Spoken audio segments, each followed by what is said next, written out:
لە دوای بڕیاری کشانەوەی هێزەکانی ئەمریکا لە سووریا و سەردانە چاوەڕوان نەکراوەکەی ترامپ بۆ عێراق و کۆبوونەوەی لەگەڵ هێزەکانی دەنگۆی جموجۆڵی هێزی سەربازی ئەمریکا لە پارێزگا سونە نشینەکان بە تایبەتی کەرکووک و ناوچە جێناکۆکەکان بڵاو بۆتەوە و پێشبینی گۆڕانکاری سەربازی لە ناوچەکە لە ئارادایە.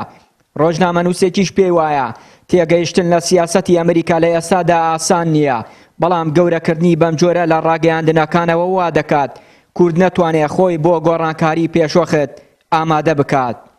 دیارە زۆر جموجۆڵانە ئاماژەگەلێکن بۆ ڕوودانی گۆڕانکاری کە من پێم وایە ڕوو دەدا، بەڵام تا ئێستا ڕوو نییە لەبەر ئەوەی سیاسەتی ئەمریکی ئەو سیاسەتە ئاسانە نییە زۆر بە سادەیی بتوانین بیخێنینەوە لە مەبەستەکانی تێبگەین. ئێستا ئەو گۆڕانکاریانە ئەو جموجۆڵی ئەمریکیانە کە لە ناوچە سونیەکان و لە ناوچە کوردی جێناکۆکەکان هەیە، من پێم وایە گۆڕانکاریەکە ئەکرێت، بەڵام ئەوەی دەیبینین لە ڕاگەیاندنە بە مەبەست بێ یاخۆ بێ مەبەست زۆر زیاد لە حەجمی خۆی قەبە کراوەتەوە کە ئەمە من پێم وایە سەر لە شێوانێک دروستەکە بۆ کورد لەبەر ئەوەی ئەبێ کورد لەم قۆناغەدا بە پێی ئەو گۆڕانکارێنی ڕوئەدا ئامادەسازی بۆ بکات. بە پێی زانیاریەکان ژمارەیەک سەربازی مەشق پێکراوی ئەمریکا لە چەند ڕۆژی ڕابردوو هاتوونەتە سەربازگەی کەیوەن و جێگیر کراون. هاوکات داوای چۆڵکردنی فڕۆکەخانەی حلێوەیان لە خوورمات کردووە کە ئێستا هێزەکانی عێراق و حەشتی شعبی لێیە. چاودێرانی سیاسی پێشبینی دەکەن گۆڕانکاریەکان لە ناوچە سوننەکان و کەرکووکەوە دەست پێ بکەن و هێزە چەکدارە شیعەکانیش ئامانجی ئەمریکا بن لە ناوچەکە.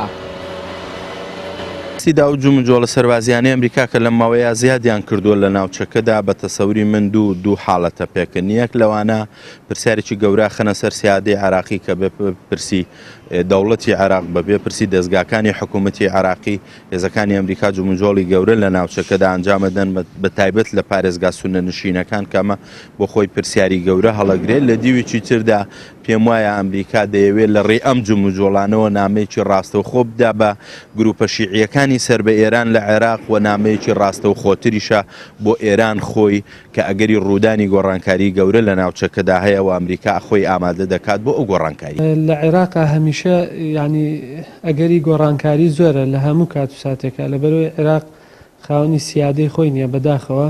ئەوەی کە ئێستاش لە ئارادایە ینی زیاتر باسەکرێ و ئەو ڕژێنرێ ئەگەری گۆڕانکاری لە ناوچەکە وجودی ئەبێت و یاخود ئەکرێ، بەڵام ئەوەش دیار نییە لەبەرەوەی سیاسەتی ئەمریکی سیاسەتێکی ڕوون و ڕاشکاوانە نییە، پلان و بەرنمەیەک نییە باس لە داهاتوو بکە. بەس ئەوەندە ئازانین کە ئەمریکا هەمیشە ویستوێتی پێگەی خۆی لەم ناوچانە بەهێزکە، بە تایبەتی بەرامبەر گروپە شیعەکان کە هەمیشە ویستوێتی ئەو گروپانە خەفە بکە یاخود کەمیان کات و یاخود لە ناویان بەرێ.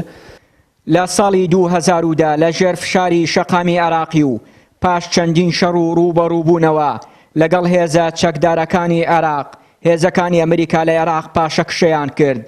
دواتر لە شەڕی داعش و دوای دروستکردنی هاوپەیمانی نێودەوڵەتی دژ بەو گروپە چەکدارە، ئەمریکا جارێکی تر دەیەوێت پێگەی خۆی لەم ناوچەیە بەهێز بکات و خۆی بۆ گۆڕانکاریەکی گەورە لە ناوچەکە ئامادە بکات کە پێدەچێت کەرکووک چەقی گۆڕانکاریەکان بێت و پلانە نوێیەکەی ئەمریکای تیا جێبەجێ بکرێت. چیانوری کەناڵی ئاسمانی پەیام، کەرکووک.